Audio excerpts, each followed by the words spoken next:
주님이 우리를 예배로 부르시고 초대하십니다. 주님은 예배를 통해서 우리와 교제하시기를 원하십니다.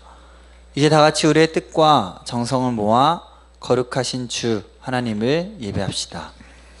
주께서 옛적에 땅의 기초를 놓으셨사오며 하늘도 주의 손으로 지으신 바니이다. 천지는 없어지려니와 주는 영존하시겠고 그것들은 다 옷같이 낡으리니 의복같이 바꾸시면 바뀌려니와 주는 한결같으시고 주의 연대는 무궁하리이다. 주의 종들의 자손은 항상 안전히 거주하고 그의 후손은 주 앞에 굳게 서리이다.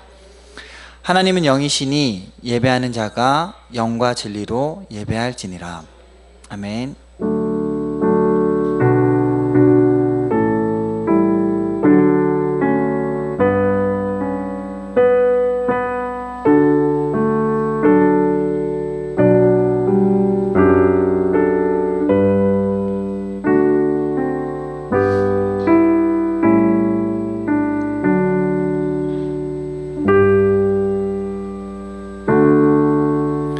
다 같이 사도신경으로 우리의 신앙을 함께 고백하시겠습니다. 나는 전능하신 아버지 하나님 천지의 창조주를 믿습니다. 나는 그의 유일하신 아들 우리 주 예수 그리스도를 믿습니다. 그는 성령으로 잉태되어 동정녀 마리아에게서 나시고 본디오 빌라도에게 고난을 받아 십자가에 못 박혀 죽으시고 장사된 지 사흘 만에 죽은 자 가운데서 다시 살아나셨으며 하늘에 오르시어 전능하신 아버지 하나님 우편에 앉아 계시다가 거기로부터 살아있는 자와 죽은 자를 심판하러 오십니다.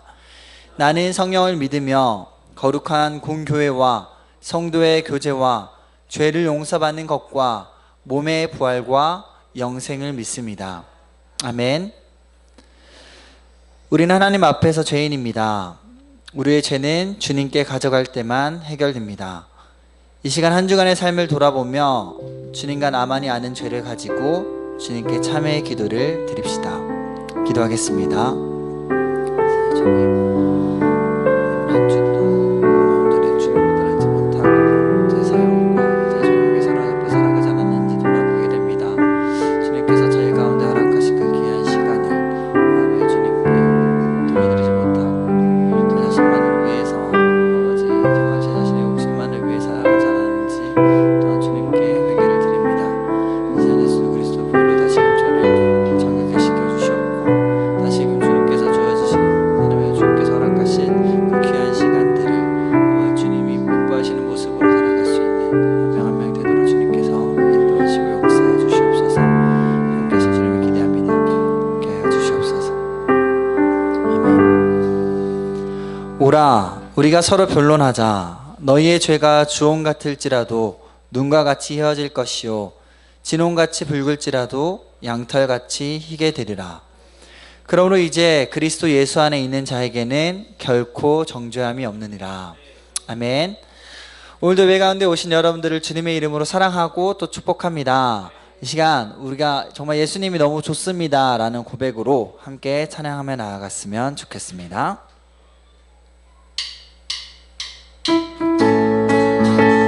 우리 박수 치며 함께 찬양할까요?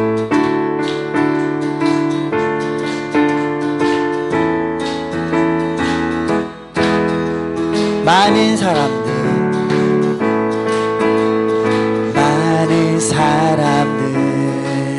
잠들 일을 모른 채 주님 곁을 떠나갔지만 내가 만난 주님은 참된 사랑이었고 아멘 진리고 소망이었소. 나 예수가 좋다오. 나 예수가 좋다오. 주를 사랑한다던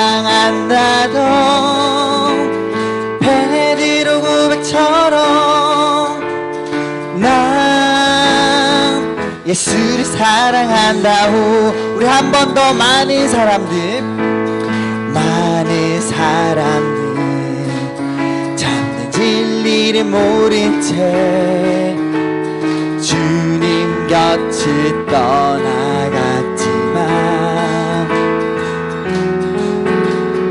내가 만난 주님은 참 사랑이었고 아멘 진리이고 소망이 우리 2절로 고백할까요? 무거운 짐진 자 무거운 짐진 자 다 내게로 오라 내가 너를 쉬게 하리라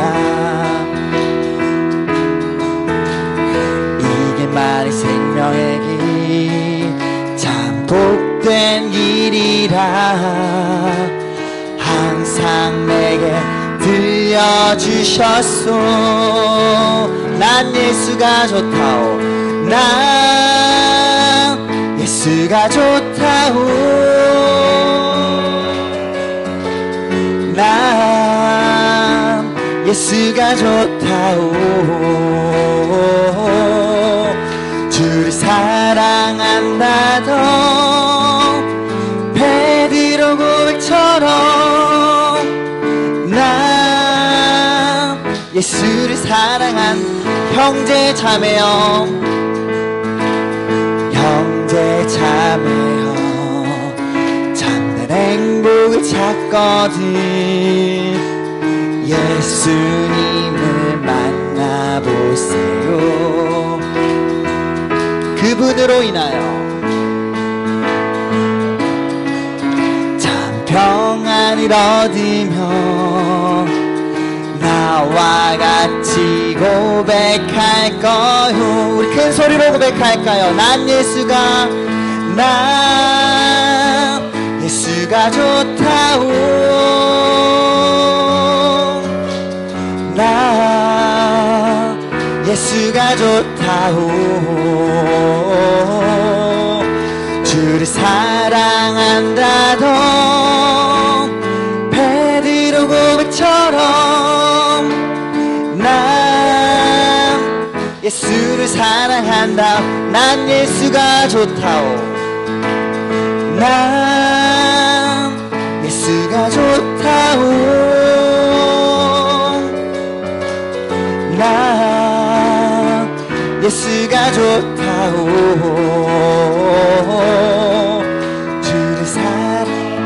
주를 사랑한다던 베드로 고백처럼 난 예수를 사랑한 우리 마지막으로 고백할까요? 난 예수가 좋다오 난 예수가 좋다오 난 예수가 좋다오 주를 사랑한다던 베드로 고백처럼 난 예수를 사랑한다오 아멘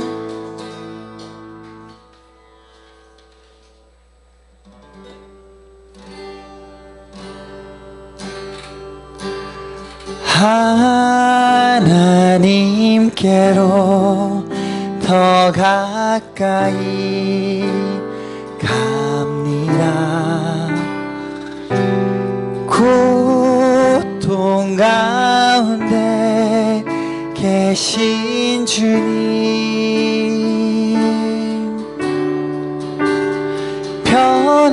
변함없는 주님의 크신 사랑 영원히 주님만을 섬기리 하나님께로 가까이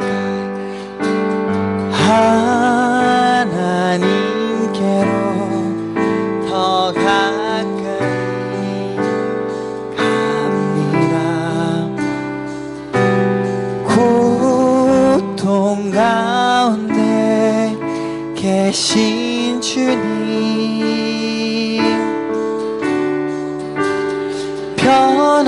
변함없는 주님의 크신 사랑 영원히 주님만을 섬기리. 한 번 더 하나님께로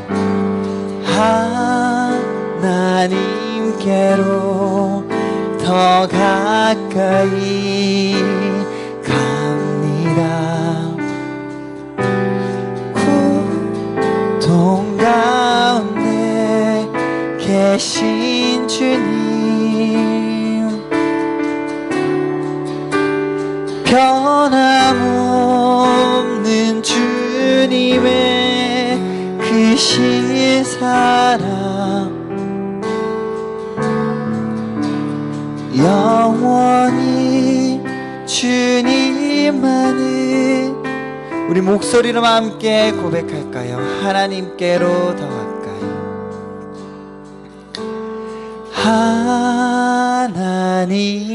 하나님께로 더 가까이 갑니다.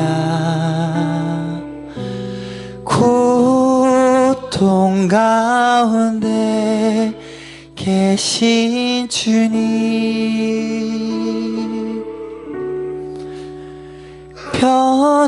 변함없는 주님의 크신 사랑 영원히 주님만을 섬기리.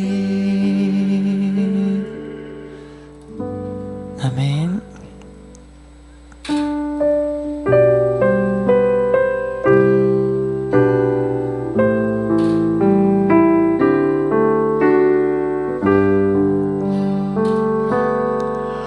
오늘 이곳에 계신 성령님 우리에게 말씀하시고 우리 가르치소서. 닫힌 우리 맘 열어주시고 주의 빛으로 밝혀 우리를 인도하소서. 오늘 이곳에 계신 성령님 우리에게 말씀하시고 우리 가르치소서. 닫힌 우리 맘 열어주시고 주의 빛으로 밝혀 우리를 인도하소서. 주님보다 앞서지 않고 겸손하게 주님의 말씀 기다리니 주님 손에 우리 드립니다. 사랑으로 인도하소서. 창조하신 모습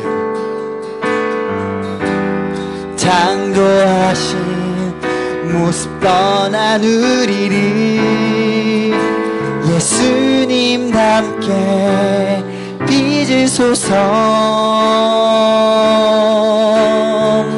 주님보다 앞서지 않고 주님보다 나의 맘이 지 않고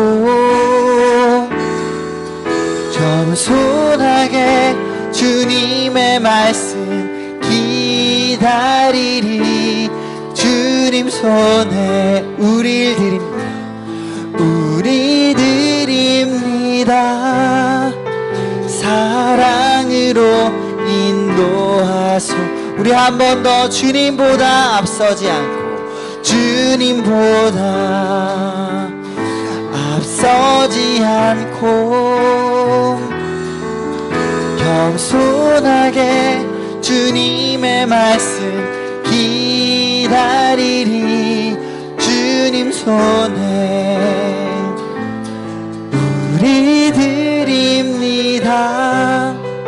사랑으로 인도하소. 사랑으로 인도하소서. 사랑으로 인도하소서. 사랑으로 인도하소서. 함께 예배를 위해 기도하며 나갔으면 좋겠습니다. 저의 마음이 더욱더 주님 곁으로 가까이 나아가길 원합니다. 성령께서 저희 가운데 함께해 주시고 우리의 닫힌 마음을 열어주시옵소서. 이런 마음 가지고 함께 예배를 기도하며 나갔습니다. 기도하겠습니다. 사랑의 주님, 오늘도 저희를 주님 곁으로 한결 더 가까이 나아갈 수 있게 모든 시간과 공간과 여건 허락하심에 깊은 감사를 드립니다. 저희 가운데 부르시고 저희 가운데 이 귀한 은혜 허락하신 분 주님이신 줄 믿사오니 오늘 이 시간 저희가 주님 앞에 저희 닫혔던 문을 활짝 열고 주님을 받아들이고 주님만이 온전히 예배드릴 수 있는 귀하고 복된 예배의 시간 되게 허락하여 주시옵소서. 그 모든 것들을 가능하게 하시는 분 오직 성령님이신 줄 믿사오니 각자의 마음 가운데 성령의 단비를 내려주셔서 정말 가물고 또 하나님 아버지 단단해진 저의 마음이 오늘 시간 주님 앞에 온전하게 드려질 수 있게 역사하여 주시옵소서. 함께 하실 주님.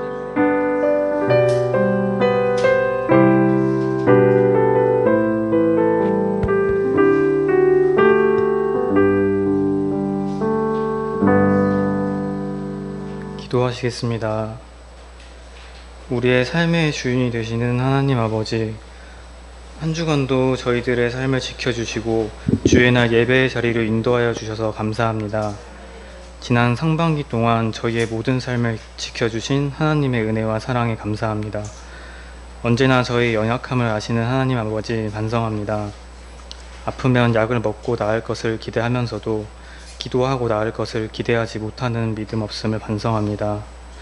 버스를 타고 안전히 목적지에 도착할 것을 믿으면서 나의 인생을 주님께 맡기고 안전할 것을 믿지 못함을 반성합니다. 작은 것도 쉽게 믿으면서 하나님을 향한 무한한 의심을 용서해 주세요. 주님을 무조건적으로 믿을 수 있는 믿음을 가질 수 있길 기도합니다. 오늘 말씀 선포하시는 김성건 목사님께 능력 주시어 우리를 향하신 하나님의 뜻을 깨닫고 온전히 기쁨으로 순종하는 저희가 될 수 있게 원합니다. 그리고 매주 정성껏 준비하여 찬송 드리는 찬양팀과 김강선 전도사님, 김다희 청년의 찬양 기뻐 받아주시고 듣는 저희도 은혜의 찬양이 되게 해주세요. 이 모든 말씀 영원한 반석이신 예수님 이름으로 기도드립니다. 아멘.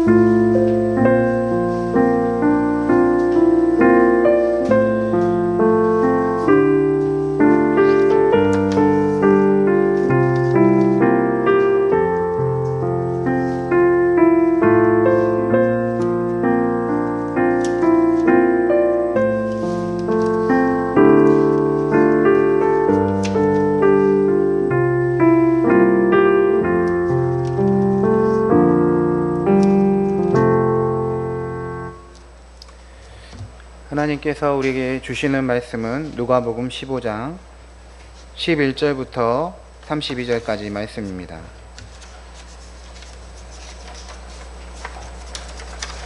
누가복음 15장 11절에서 32절, 신약성경 121쪽에 있습니다.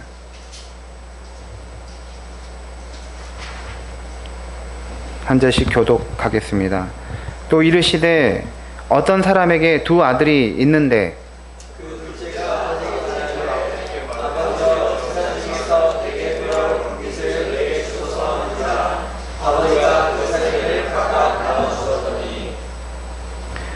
그 후 며칠이 안 되어 둘째 아들이 재물을 다 모아가지고 먼 나라에 가 거기서 허랑방탕하여 그 재산을 낭비하더니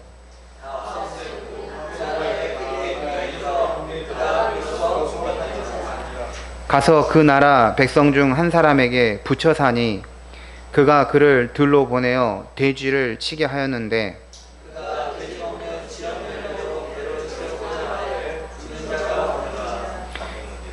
이에 스스로 돌이켜 이르되 내 아버지에게는 양식이 풍족한 품꾼이 얼마나 많은가. 나는 여기서 줄여 죽는구나.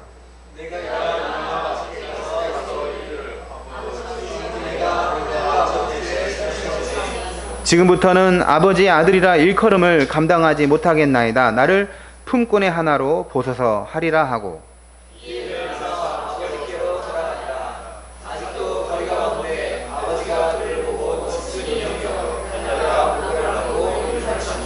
아들이 이르되 아버지 내가 하늘과 아버지께 죄를 지었사오니 지금부터는 아버지의 아들이라 일컬음을 감당하지 못하겠나이다 하나.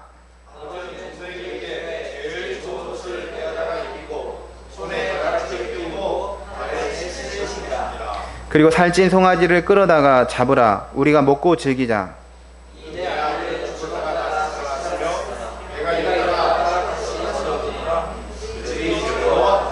맏아들은 밭에 있다가 돌아와 집에 가까이 왔을 때 풍악과 춤추는 소리가 듣고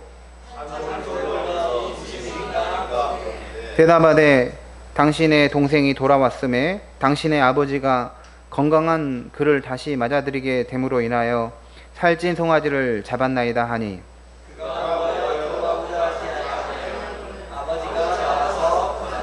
아버지께서 대답하여 이르되 내가 여러 해 아버지를 섬겨 명을 어김이 없거늘 내게는 염소 새끼라도 주어 나와 내 벗으로 즐기게 하신 일이 없더니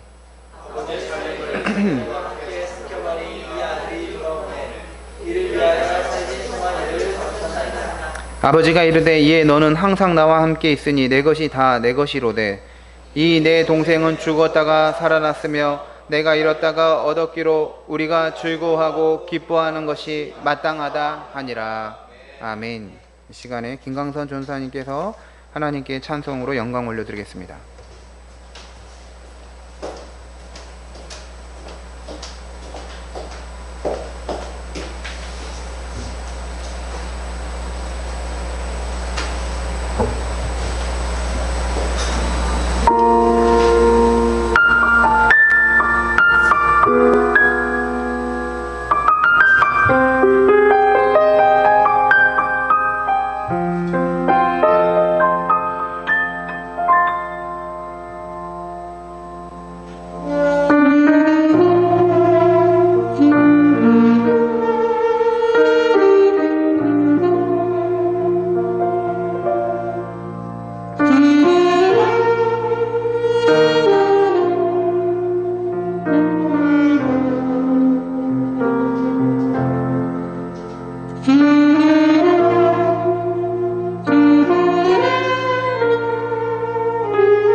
집에서 일어나는 일 중 가장 미스테리한 것은 잃어버린 양말 한 짝일 것입니다. 이 양말을 세탁하다 보면 나중에는 희한하게 이 양말 한 켤레 중 한 짝이 사라집니다. 다른 한 짝은 있는데 나머지 한 짝이 없는 것이죠. 그래서 양말을 이 같은 종류로 사야지 다른 종류로 사게 되면 나중에 짝이 안 맞아서 버려야 하는 경우가 많습니다. 도대체 다른 쪽 양말은 어디로 갔을까요? 미스테리입니다. 안경을 쓴 사람은 안경 닦기가 정말 중요합니다. 안경 닦기도 참 미스테리합니다. 안경점에서 안경 닦기를 받기도 하고, 저 같은 경우는 안경점에서 돈을 주고 더 많이 구입하기도 했습니다. 그런데 다 어디로 간지도 모르게 사라지는 것입니다. 그래서 저는 쿠팡에서 100장을 따로 주문해 가지고 계속 쓰고 있는데 아직도 한 30장 남았습니다. 지금까지 한 200장 머리 사라진 것 같아요. 그 많던 안경 닦기는 어디로 갔을까 궁금합니다. 얼마 전 토요일에 안방 침대의 방향을 이 방향이었는데 이쪽으로 완전히 틀었습니다. 그랬더니 침대 밑에서 온갖 것이 다 나왔어요. 볼펜도 나오고 머리핀도 나오고 이것저것 나오는데 거기에 현금 10,000원이 나오는 것입니다. 갑자기 나타난 10,000원을 위해서 우리 김하준이가 자기가 잃어버린 돈이다 소유권을 주장하기도 했습니다. 네. 공돈을 얻는 느낌이죠. 이럴 때는 저는 예전에 이 돈을 관리할 때 책 사이에 돈을 꽂아 놓고 거기서 조금씩 빼서 사용했는데 나중에는 내가 그 책에 돈을 넣어 놓은지를 잊어버릴 때가 있어요. 근데 어느 날 어떤 책을 꺼냈는데 거기에 돈이 있는 것입니다. 그러면 굉장히 행제한 느낌이 들게 되는 것입니다. 우리는 일상에서 뭔가를 잃어버리고 그것을 찾기도 합니다. 귀중품일수록 잃어버려서는 안 되기에 소중히 잘 관리해야 합니다. 하지만 물건 같은 경우는 잃어버리면 사실 다시 사면 되겠지요. 돈을 잃어버리면 정말 아깝기도 하고 아쉽기도 하지만 그냥 털어 넘기면 됩니다. 그런데 사람의 경우는 다릅니다. 자식을 잃어버리면 어떻게 됩니까? 부모는 아무것도 못하는 것입니다. 예전에는 부모가 자식을 잃어버리기도 했습니다. 애들에 대한 방치가 일반적이었어요. 제가 어렸을 때 이렇게 살았던 걸 돌아보면 다 방치였던 것 같아요. 지금은 부모들이 자녀를 철저하게 관리하여 고학년이 될 때까지는 거의 항상 부모와 자식은 같이 하게 되는 것입니다. 제가 5살 때 이제 집에서 다른 집으로 이사를 가게 되었습니다. 이삿짐을 막 이제 옮기고 있는데 제가 특별히 할 게 없어가지고 밖에서 이렇게 놀았습니다. 한참 놀다가 집으로 돌아왔더니 집이 텅 비어있고 아무도 없는 것입니다. 5살이었습니다. 그때 저는 머리가 하얘졌어요. 나는 이제 어떻게 해야 되나. 근데 전화기가 있는 것도 아니고 아무것도 없었습니다. 머리가 하얘지면서 생각을 굴렸습니다. 어머니 따라서 갔던 그 집들을 떠올렸습니다. 그래서 제가 이제 그 집으로 쭉 찾아갔더니 이삿짐 풀고 있더라고요. 제가 잃어버렸던 것도 모르고 있었던 거예요. 그래서 같이 막 정리하고 있었던 그런 기억이 납니다. 예전에는 자녀에 대한 방치가 심해서 자칫 잘못하면 미아가 되는 것입니다. 자녀를 잃어버린 부모님은 일이 잡히지가 않습니다. 전단지를 만들어서 우리 아들, 우리 딸 좀 찾아달라고 돌아다니죠. 우유팩에도 예전에는 잃은 우리 자녀들에 대한 그림이라든가 사진이라든가 인상착의, 어디에서 잃어버렸다, 나이가 몇 살이다, 이런 것들을 광고를 했죠. 사람들이 많이 다니는 곳에는 잃어버린 아이들의 사진과 그런 인상착의들이 붙어 있는 걸 볼 수가 있습니다. 부모는 아들과 딸을 찾아서 이것저것 계속 다니게 됩니다. 의도하지 않게 잃어버렸던 자식을 다시 찾으면 어떻게 되겠습니까? 바로 데리고 오는 것이죠. 찾으면 얼마나 감사합니까? 얼마나 눈물 나게 좋게 됩니까? 근데 이건 자식 입장에서 마찬가지이죠. 하루아침에 엄마 아빠가 사라져 버린 것이죠. 그러면 하늘이 무너지는 것입니다. 하지만 부모님이 자기를 다시 찾으면 또 얼마나 기쁩니까? 제가 프랑스에 있을 때 큰애, 둘째 우리 두 아이들을 이제 공원에 데리고, 그 공원이 큰 공원이었어요. 가서 가끔 놀 때가 있는데 제가 같이 놀아주다가 몰래 조용하게 가서 큰 나무에 숨었습니다. 그러면 시은이하고 고은이가 막 놀다가 아빠가 없어진 거를 이제 알게 된 거죠. 그걸 인식하게 된 것입니다. 그러면서 애들이 막 찾아 돌아다니는 것이죠. 막 울면서 막 아빠를 찾는 모습을 제가 이제 보게 되는 것입니다. 그러면 거기서 뭔가 마음이 찡해지면서 아, 내가 이렇게 소중한 사람이구나, 막 이런 식으로 생각을 하고, 그러면서 갑자기 제가 짠 나타나는 것이죠. 그러면 얘들이 너무나 이렇게 했었습니다. 지금 생각하면 나도 참 할 일 없는 사람이구나, 그런 이상한 행동을 했을까라고 생각하지만 그런 장난을 치고 싶은 마음도 있었습니다. 이렇게 의도하지 않게 부모를 잃은 자식이나 의도하지 않게 자식을 잃은 부모는 그냥 그 자체로 마음이 너무 아픕니다. 어서 자식을 찾아서 부모님 품으로 돌아가면 좋겠습니다. 그런데 오늘 예수님의 비유에서 잃은 아들은, 여기 나오는 것은 입장이 좀 다릅니다. 그냥 자녀를 어디에서 잃어버려서 찾는 그런 문제가 아닌 것이죠. 예전이나 또 지금까지도 가정에서 일어나는 일 중에 하나가 자녀의 가출입니다. 자식이 뭔가 화가 나고 못마땅하면 이제 집을 나가버린 것이죠. 그런데 대부분의 가출은 그날 바로 집에 들어가거나 특별하지 않으면 며칠 못 넘기고 집으로 돌아갑니다. 나가서 어디 갈 데도 없죠. 제가 프랑스에서 같이 이렇게 가정에서 아내랑 살면서 서로 이제 부부싸움을 할 때가 있습니다. 그러면 그냥 나가는 거를 이제 어떤 하나의 방식으로 채택을 하는 것이죠. 그래서 서로 빨리 집을 나가려고 하는 것입니다. 그래서 딱 나가는 거죠. 제가 먼저 나가서 이제 돌아다녀 보는 것입니다. 돌아다니면 갈 데가 없더라고요. 그래서 집으로 돌아갈 수밖에 없게 되는 것이죠. 근데 어느 날은 제가 삐져서 나갔는데, 나갔다 돌아왔는 대로 나갔는지조차도 모르더라고요. 그럴 때도 있더라고요. 네.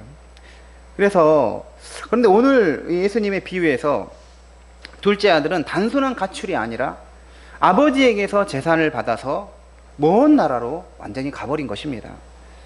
이런 아들이 다시 집으로 돌아오는 경우는 정말 어려운 것입니다. 왜냐하면 집 나간 것이 자기의 의지와 고집에 의한 것이기 때문입니다.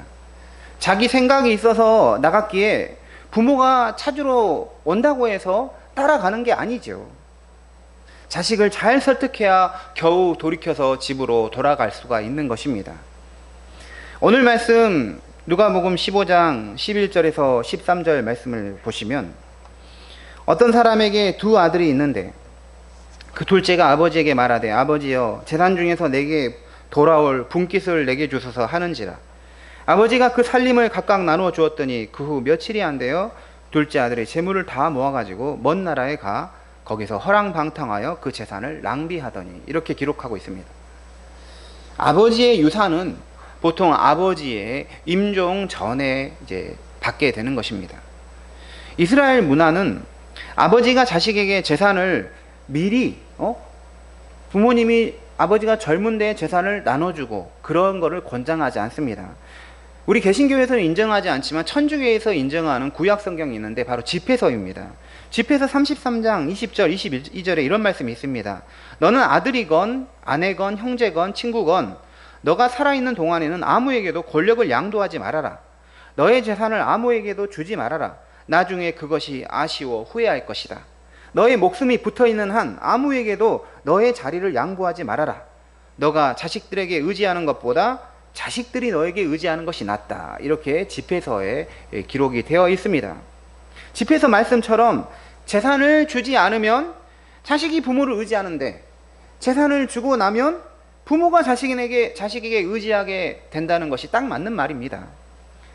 재산을 주지 않으면 자식들이 부모님 한 번이라도 찾아뵙는데, 재산 몰려주면 입시서 버리는 것이죠. 이런 문제는 그때나 우리 시대나 마찬가지의 문제일 것입니다.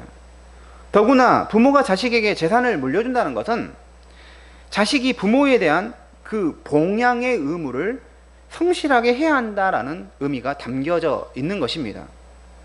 문제는 재산을 물려받은 자식이 재산만 받았지 부모를 봉양하는 책임을 지지 않는 것입니다.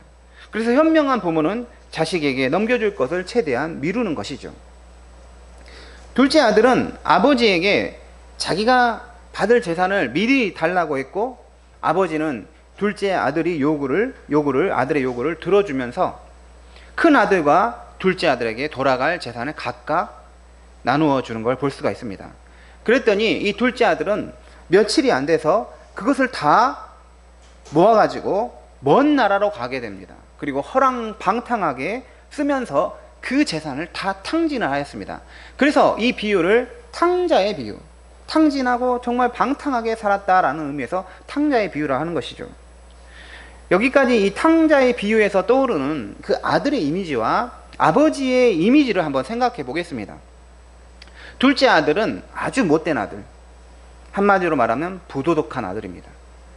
아버지의 재산에만 관심이 있고 자식으로서의 해야 할 의무는 완전히 망각한 것이죠. 자식의 행동에 따라서 부모님의 명예와 불명예가 결정이 되는 건 사실입니다.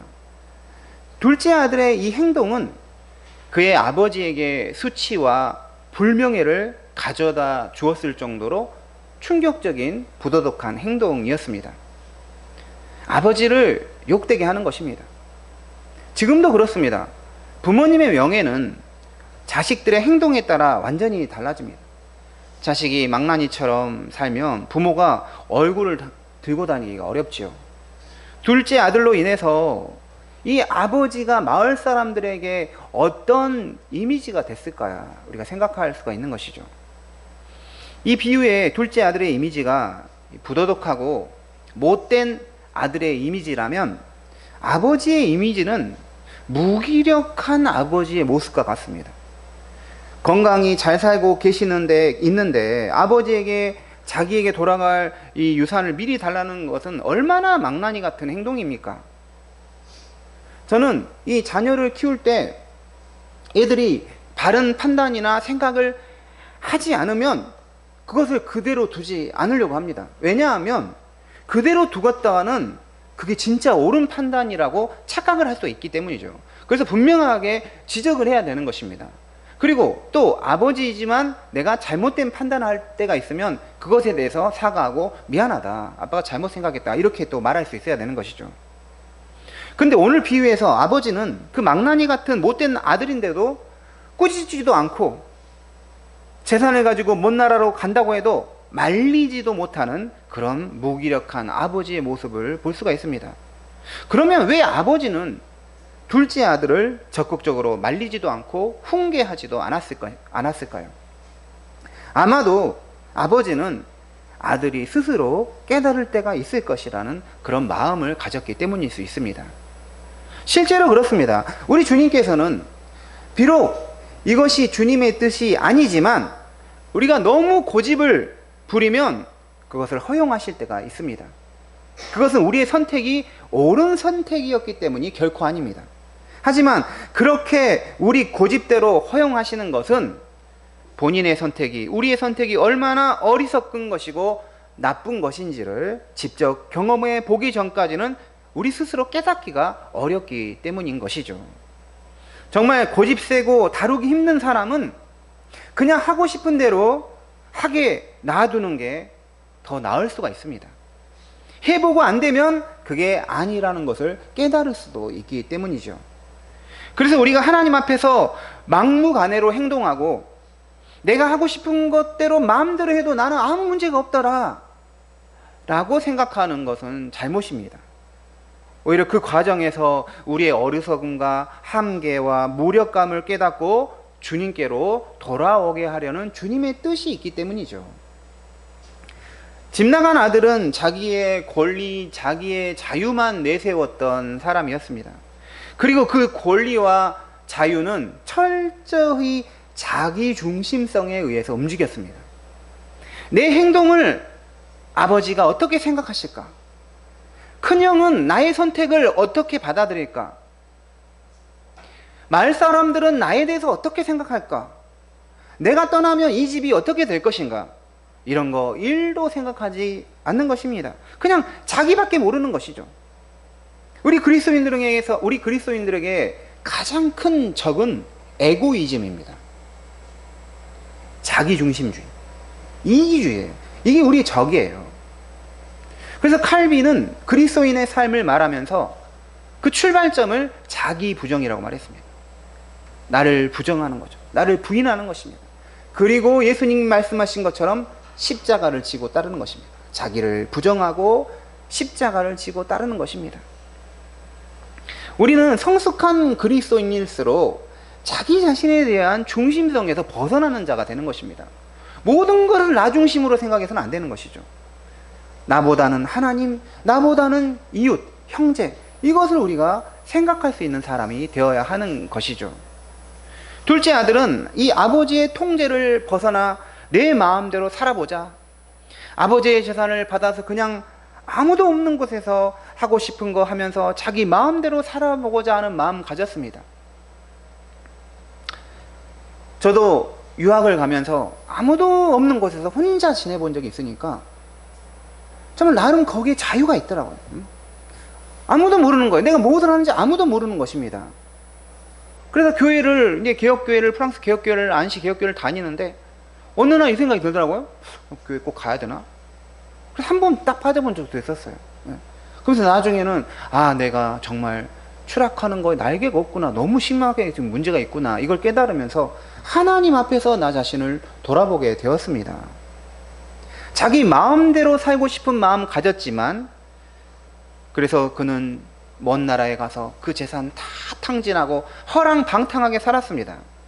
그런데 재산을 다 탕진하고 났는데 그 나라에 흉년이 든 것이죠. 그래서 먹을 것이 없어진 것입니다. 궁핍해진 것입니다. 쓸 돈도 없고 먹을 양식도 없는 것이죠. 탕자는 먼 나라까지 가서 이제 돈도 양식도 없는데 어떻게 살아야 할지가 걱정이 됐습니다. 그래서 그는 그 나라의 백성 중 한 사람에게 그냥 빌붙어서 살아야겠다라고 했습니다. 그는 종처럼 들러가서 돼지를 치면서 돼지가 먹는 그 쥐염 열매를 가지고 배를 채워야 했습니다. 아무도 그에게 먹을 것을 주는 자가 없었기 때문이죠. 사실은 내가 여유 있고 막 이럴 때는 사람들이 나를 막 옆에 주변에 사람이 있는데 내가 없으면 사람이 떠나는 것입니다. 우리가 마음으로 사람을 사야 돼요. 그냥 있는 것으로가 아니라 마음으로 우리가 사람을 샀을 때 결국 내가 어려움 처할 때도 나의 옆에 사람이 있는 것이죠. 16절 말씀 보면 먹을 것을 주는 자가 없는지라. 그래서 쥐염 열매를 먹어야 되나? 이걸 먹는구나. 이렇게 비참하게 사는 것이죠. 쥐염 열매는 돼지들이 먹는 음식입니다. 유대인들에게 있어서는 돼지를 치는 일 자체가 아주 부정적인 일이었습니다. 레위기 11장 7절에 의하면 돼지는 부정한 짐승으로 분류가 됐습니다. 부정하다고 여겨진 돼지를 치는 일도 모자라서 탕자는 이제 돼지들이 먹는 음식을 함께 먹어야 하는 그런 비참한 상황에 치닫게 된 것입니다. 여기까지 왔을 때조차도 정신 못 차리면 문제가 되는 것이죠. 그런데 돼지가 먹는 쥐염 열매를 함께 먹을 때 어떻게 됩니까? 그때 탕자의 마음에서 급격한 변화가 생기게 된 것이죠. 17절 말씀 한번 같이 읽겠습니다. 시작. 이에 스스로 돌이켜 이르되 양식이 풍족한 품꾼이 얼마나 많은가. 나는 여기서 줄여 죽는구나. 여기서 보면 스스로 돌이켜, 이 표현이 나옵니다. 스스로 돌이켰다. 같이 해보세요. 스스로 돌이켜. 예. 이 표현은 우리가 흔히 쓰는 말로는 뭐냐면 제정신을 차렸다, 이것입니다. 쥐염 열매를 먹을 상황에 놓이게 되면서 탕자는 그제야 정신을 차리게 된 것입니다. 우리 같이 해보세요. 정신 차리자. 네. 스스로 돌이켰다. 정신을 차렸다. 이것은 세 가지 중요한 의미가 담겨져 있습니다. 첫째는 그제서야 자신을 객관적으로 보기 시작했음을 말합니다. 정신 차린다는 게 뭐예요? 자신을 주관적인 게 아니라 제3자 입장에서 객관적으로 자기를 바라보는 눈이 생긴 것을 말합니다. 자기 자신을 자기 마음대로 평가하고 판단하는 게 아니라 객관적으로 판단할 수 있는 변화의 큰 가능성이 이제 탕자에게 열린 것이죠. 그런데 이게 하나님의 은혜입니다. 자신이 돼지를 치면서 이 돼지가 먹는 쥐염 열매를 먹으면서 야, 이게 인간의 실존이야. 인간은 이렇게 그냥 비참하게 살아야 돼. 이러면 어떻게 됩니까? 그냥 끝나는 거예요. 더 비참해지는 것입니다.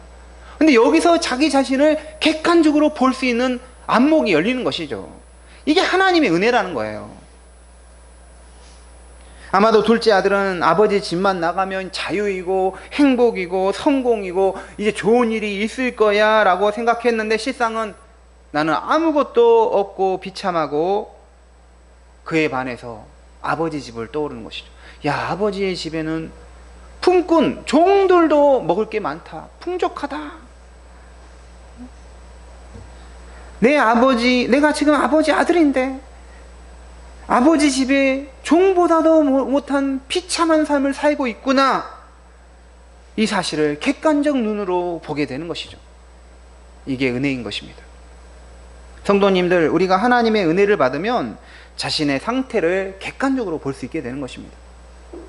하나님 없이 사는 삶이 얼마나 어리석은지, 하나님 없이 자기 마음대로 살려는 결과가 얼마나 허무하고 열매가 없는지 눈에 보이게 되는 것입니다.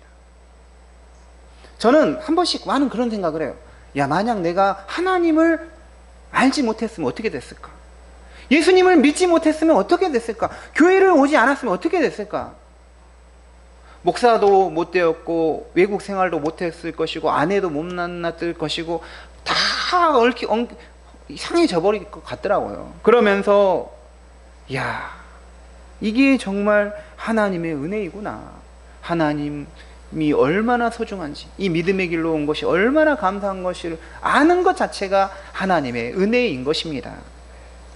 둘째로, 정신 차리고 스스로 돌이켰다는 것은 자기가 아버지에게 행했던 것이 죄였다는 사실을 깨닫게 되는 걸 말합니다. 18절 말씀 보겠습니다. 내가 일어나 아버지께 가서 이르기를, 아버지, 내가 하늘과 아버지께 죄를 지었사오니. 사람이 정신 차리면 어떻게 돼요? 자신의 잘못이 보이게 되는 것입니다.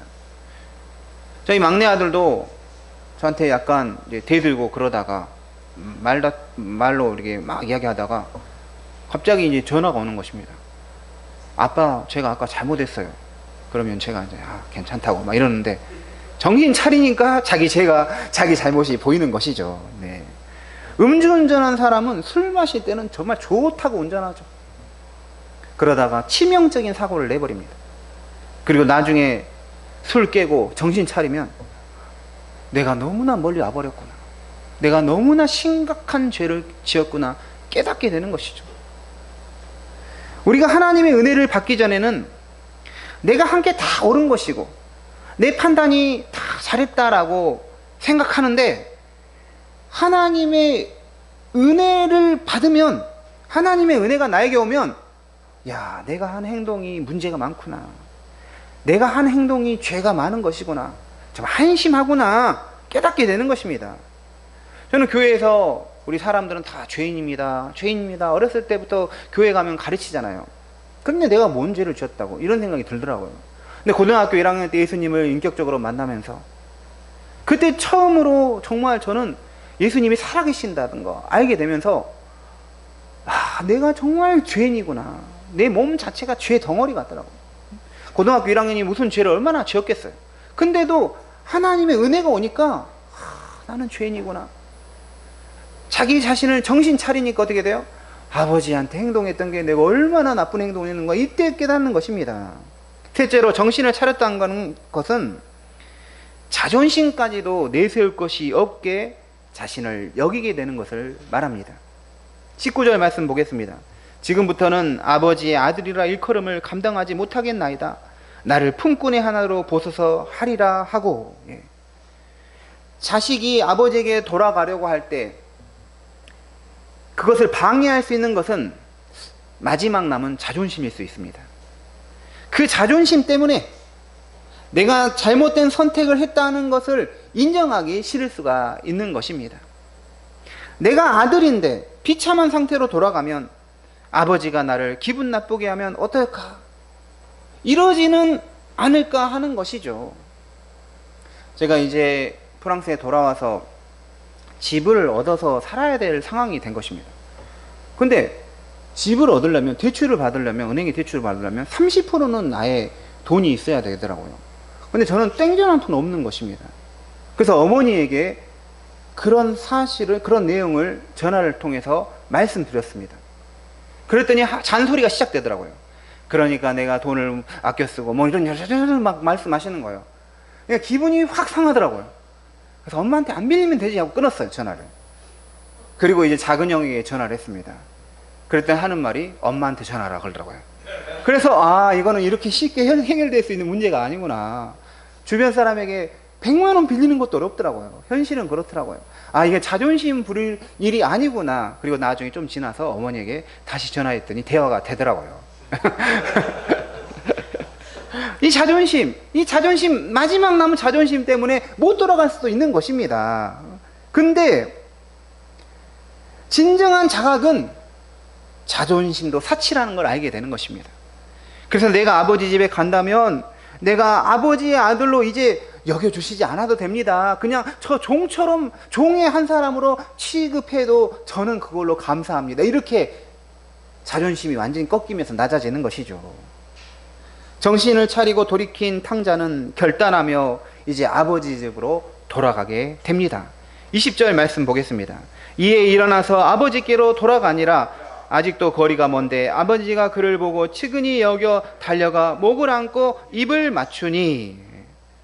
성도님들, 우리 사람은, 어떤 사람은 머릿속에서 이제 하나님 잘 믿어야지, 믿음 생활 잘해야지, 하나님께로 돌아가야지 하는데, 생각은 하는데 행동으로는 안 되는 사람이 있습니다.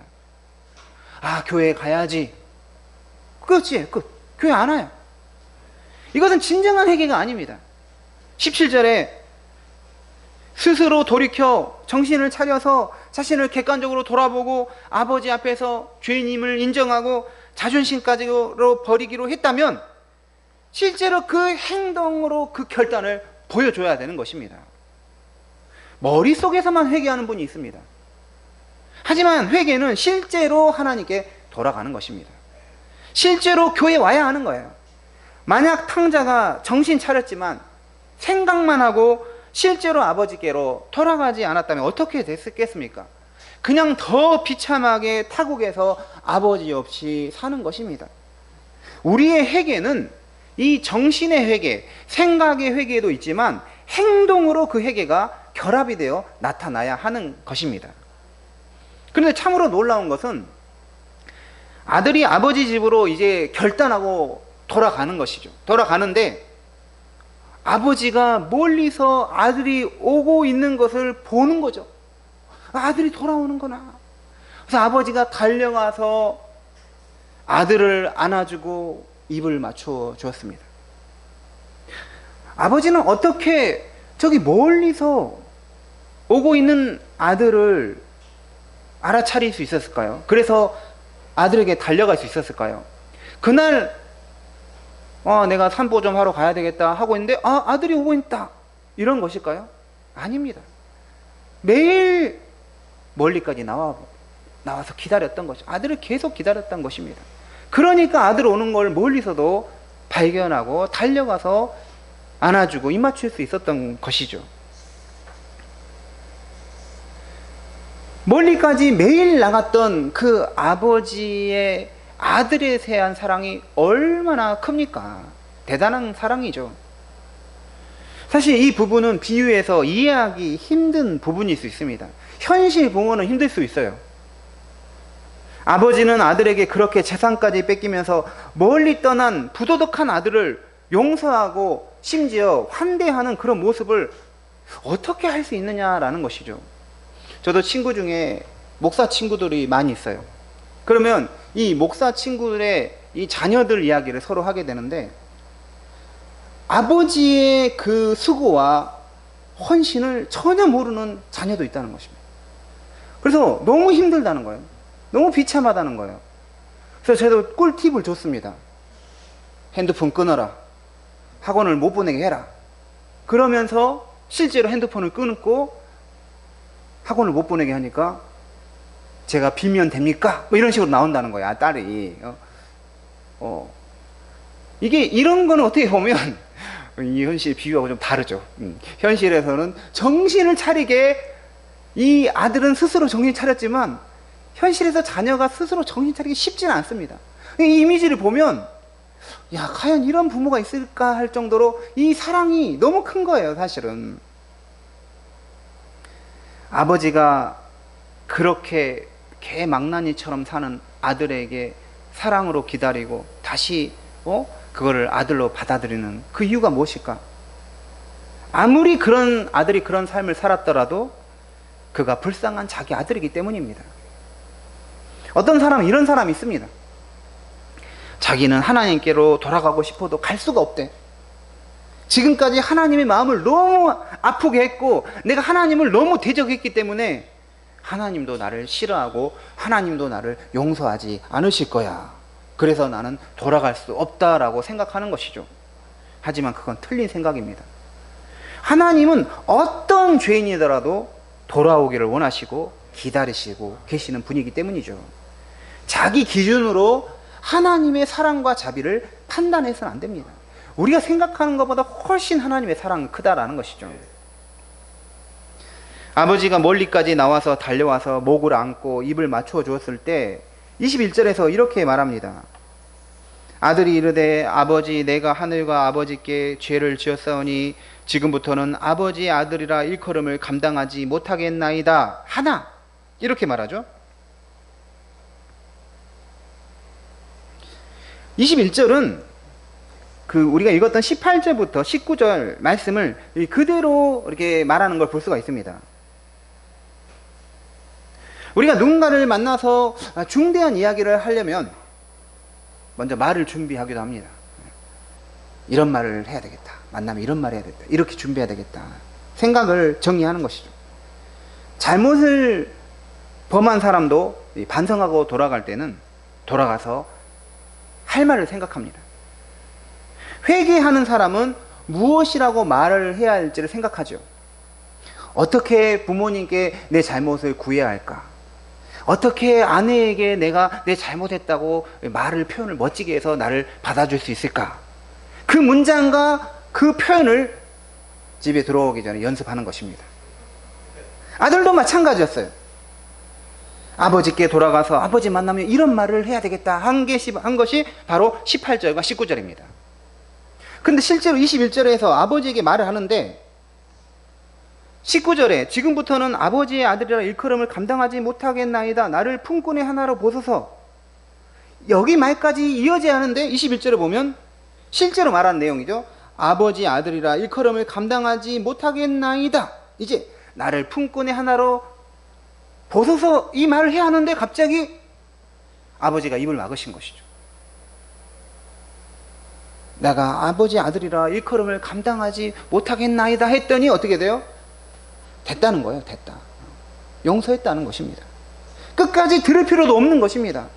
우리가 하나님 앞에서 아무리 우리가 회개를 할 때 디테일하게 하나하나를 잘못을 다 표현한다고 해도 하나님의 이 용서는 이미 선언이 돼버린 것입니다. 우리가 하나님께 돌아가서 아버지 잘못했습니다 하면 다 용서가 되는 것이죠. 22절과 23절을 보면 종들을 시켜서 제일 좋은 옷을 입히게 하고 손에 가락지를 끼우고 발에 신을 신기고 살찐 송아지를 잡아서 잔치를 하자 하였습니다. 아버지가 아들을 위해 베풀어 준 것은 먼저 제일 좋은 옷을 입혀 주었습니다. 아들은 아버지의 아들로 여겨주지 말고 종처럼 여겨달라고 말하려고 했는데 아버지는 이미 남루해진 종처럼 입고 있는 아들을 보면서 제일 좋은 옷으로 아들을 입혀주는 것이죠. 옛부터 사람의 신분이 달라지면 뭐가 달라집니까? 옷이 달라지는 것입니다. 최고급 옷으로 아버지가 아들을 입혀주었습니다. 우리 인간은 죄를 지으면서 우리가 입고 있던 그 하늘의 의복을 다 상실한 거예요. 그래서 주님이 우리를 다시 하늘 의복으로 입혀주시는 것입니다. 그리스도로 옷 입는 거죠. 로마서 13장 14절 오직 주 예수 그리스도로 옷 입고 라고 말합니다. 가장 좋은 옷 예수님으로 우리가 옷 입혀지는 것이죠. 아버지가 신발도 신겨주고 반지도 끼워준 것은 아들아, 아무리 내가 준 모든 것을 잃고 돌아왔더라도 너는 여전히 내 아들이고 아들로서 신분을 누릴 권리가 있다는 것을 선언해 주는 것과 같은 것입니다. 탕자루의 비유를 보면 어떻게 아버지는 둘째 아들에게 재산을 분배해서 나눠줬음에도 불구하고 그 아들이 돌아올 때는 다시 옷으로, 신발로, 가락지로, 살찐 송아지로 잔치를 베풀어 줄 수 있을까 생각이 들 수 있는 것입니다. 하지만 그만큼 아버지가 뭐하기 때문이에요? 부요하시기 때문입니다. 아버지의 집에는 너무나 많은 풍성한 소유가 있어서 아들에게 떼어줘도 없어지는 게 아니라는 것이죠. 우리는 아버지 하나님의 부요하심을 알아야 합니다. 은혜의 부요하심, 소유의 부요하심, 하나님은 모든 게 넘치기 있으신 분이죠. 사람들이 아버지 하나님께로 돌아가서 완전히 하나님 품에 안기면 삶을 부요하고 풍성하게 채워주시는 것입니다. 삶이 풍요로워지는 거예요. 풍성한 생명을 살게 해주시는 것입니다. 그냥 인생 자체가 달라지는 거예요. 주님이 세워주는 인생이 되는 것입니다. 오늘의 말씀을 마치도록 하겠습니다. 성경이 말하는 하나님은 구원의 은혜가 지극히 크고 풍성한 하나님임을 말합니다. 이른 아들을 기다리는 그 사랑의 하나님, 우리가 정신 차리고 주님께로 돌아가기를 원하셔서 기다리시는 사랑의 아버지 하나님을 말합니다. 우리가 하나님께 회개하고 돌아서면 우리의 회개를 다 듣기도 전에 용서하시고 우리의 신분을 다시 회복시켜 주시는 하나님이십니다. 사람은 본성적으로 복수심이 강하고 자신의 권리에 끈질기게 집착하는 존재입니다. 하지만 하나님 아버지는 그렇지 않아요. 자녀들을 불쌍히 여기시고 우리들이 저지른 죄를 기꺼이 용서하십니다. 비참한 상태에 빠져있던 자들이 돌아오면 아무 조건 없이 다시 받아주시는 하나님이시죠. 그래서 기독교는 늦은 게 없습니다. 지금 회개하고 지금 돌아서면 되는 거예요. 결국 돌아서는 것도 그 마음도 주님이 주시는 것입니다. 아들이 아버지 집이 머릿속에 떠올렸던 것도 주님의 은혜인 것입니다. 우리 성도님들 아버지 하나님의 크신 사랑을 깨닫고 정신을 차려서 주님의 은혜를 사모하고 주님께로 돌아가서 풍성한 삶을 사시는 성도님 되시기 바랍니다. 기도하겠습니다. 하나님, 하나님의 사랑이 너무나 큽니다. 아버지 하나님의 사랑이 너무 큽니다. 저 멀리까지 와서 기다리는 마음으로 우리를 기다렸습니다. 망나니와 같은 우리를 불쌍히 여겨주시고 다시 자녀 삼아주신 감사합니다. 하나님, 우리가 세상에 있으면서도 그 쥐염 열매를 먹으면서 비참하게 사는 것을 우리의 실존이야 하며 그냥 있는 것이 아니라 제정신 들어서 정신 차려서 다시 주님께 돌아오게 하심을 감사합니다. 우리가 세상에서 주님 없이 세상에서 사는 것은 너무나 비참하고 힘듭니다. 주님께로 돌아온 우리 성도님들 그 삶을 살펴주시고 하나님 사랑 듬뿍 받아서 풍성한 삶이 되게 하여 주시옵소서. 예수님의 이름으로 기도드립니다. 아멘. 우리 321장 찬송하시면서 하나님께 봉헌하겠습니다. 3절 찬송 일어서서 하겠습니다.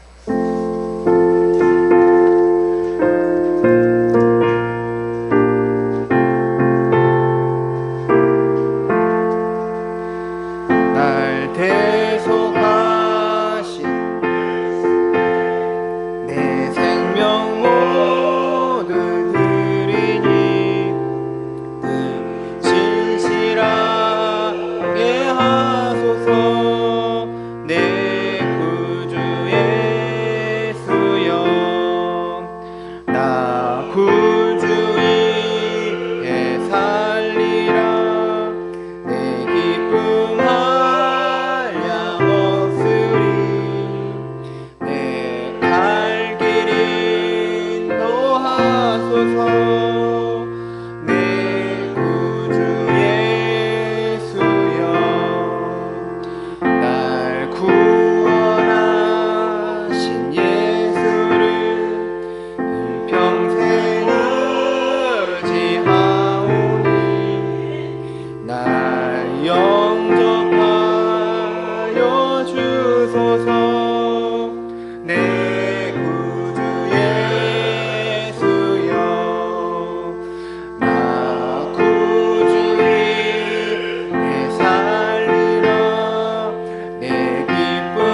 몸과 마음을 주위에 다스게 하소서. 나 구주를 살리라. 내 기쁨하랴 못쓰리. 내 갈 길을 인도하소서. 내 구주 예수여.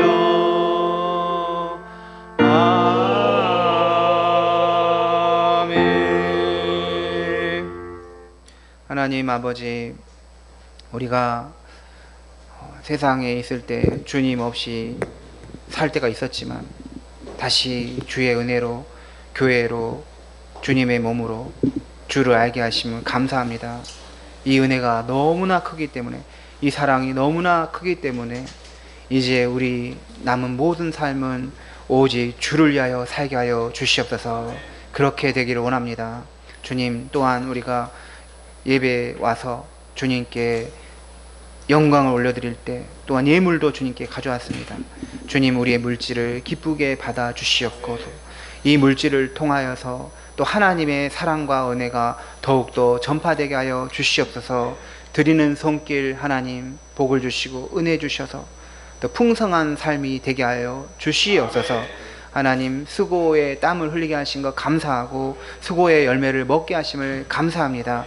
하나님, 더욱더 우리의 삶의 자리, 직장의 자리, 가정의 자리 주의 은혜 가운데 지켜주길 원합니다. 우리의 선한 목자 교회도 주님의 사랑 듬뿍 받아서 하나님 사랑 전하고 또 이 복음을 잘 증거하는 생명의 말씀을 전하는 교회 될 수 있도록 은혜를 내려 주시옵소서. 아멘. 감사하며 예수님의 이름으로 기도드립니다. 아멘. 아멘. 자리에 앉아주시기 바랍니다. 우리 옆에 분들과 함께 인사하겠습니다. 주님께로 돌이킵시다. 주님께로 돌이킵시다. 다른 분들에게 하나님 사랑이십니다. 하나님은 사랑이십니다. 하나님은 사랑이십니다. 네. 저희 예배 이제 식사 후에 청년부 소그룹 모임 목양실에서 있고요. 장년부 소그룹 모임 친교실에서 있습니다. 주중 성경 읽기가 이번 주에 출애굽기 17, 18, 19장, 로마서 16장, 그리고 이제 고린도전서 1장으로 넘어갔습니다. 다음 주일에 주일예배 특성으로 김재용 지사님, 김지민 지사님 가족 찬양을 신청하셨는데 하나님께 영광 올려드리겠습니다. 7월 23일에 입교식과 세례식 있습니다. 오늘 2시에 입교자 교육이 있습니다. 여기 예배당에서 하겠습니다. 목회자 동정, 제가 내일 모레 화요일날 서북로에 노회원 세미나 강사로 가게 되었습니다. 세강교회에 오전 10시인데 가장 가서 가르치기 힘든 데가 목사님들입니다. 그래서 기도를 많이 해주시기 바랍니다. 가서 잘 교리에 대해서 가르칠 수 있도록. 그리고 오늘부터 이제 식사 후에 설거지와 정리가 이제 순번이 나눠주는데요. 남성 성도님들이 설거지와 정리를 하도록 하겠습니다. 그래서 남성 성도님들은 식사를 조금 더 일찍 해서 이제 식당에 가시면 되겠습니다. 저를 포함해서 같이 하는 것입니다. 청년들은 아닙니다. 남성 청년들은 청년부가 할 때가 따로 있습니다. 우리 신재원 형제님께서 교통사고를 났는데 오늘 이제 병원 2주 동안 입원하고 다시 교회에 오게 되었습니다. 잠깐 일어나 주십시오. 이제 사고가 났지만 또 그래도 크게 다친 데 없이 안전하게 또 있는데 지금 두통이 조금 있다고 해요. 우리 성도님들이 앞으로 신재원 우리 형제가 아무런 후유증 없이 일상생활 아무런 문제 없이 될 수 있도록 또 기도해 주시면 감사하겠습니다. 제가 잠깐 기도하겠습니다. 하나님, 우리 살다 보면 사건, 사고가 생길 때가 있습니다. 그 모든 그 속에서도 하나님의 은혜가 있음을 믿습니다. 우리 신재원 형제가 교통사고가 났지만 또 이렇게 다시 건강하게 교회에 와서 예배드리게 하시면 감사합니다. 치료 잘 마지막까지 치료 잘 받게 해주시고 후유증 없게 해주시고 두통도 사라지게 하시고 건강하게 직장생활 또 가정에서 교회에서 활동할 수 있도록 사역할 수 있도록 은혜를 내려 주시옵소서. 축복하며 예수님의 이름으로 기도드립니다. 감사합니다. 다 같이 일어나셔서 파송의 찬송하겠습니다.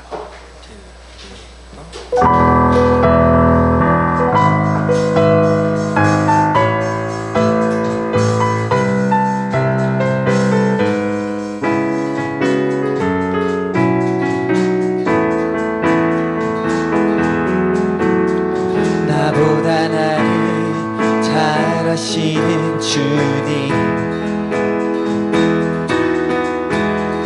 내가 주를 떠나 어디로 가겠나이까.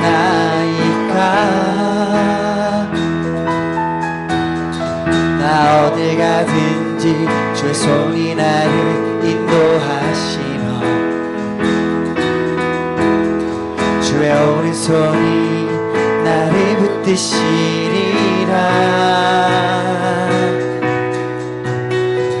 나를 창세 전부터 계획하시고 지금까지 인도하시네.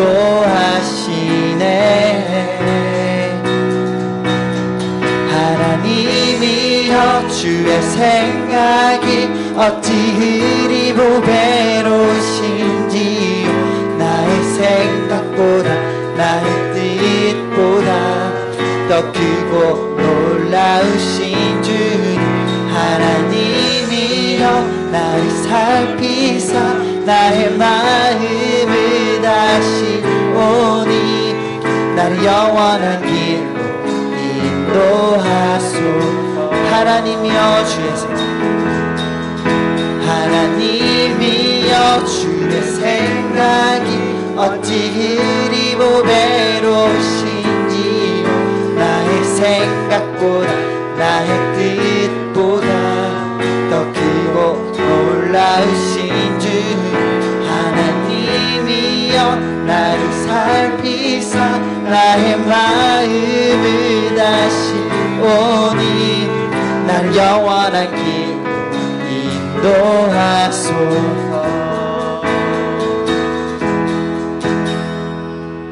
이제는 우리 주 예수 그리스도의 은혜와 하나님 아버지 크신 사랑과 성령의 교통하심이 지금부터 영원토록 함께 하시길 간절히 축원하옵나이다. 아멘.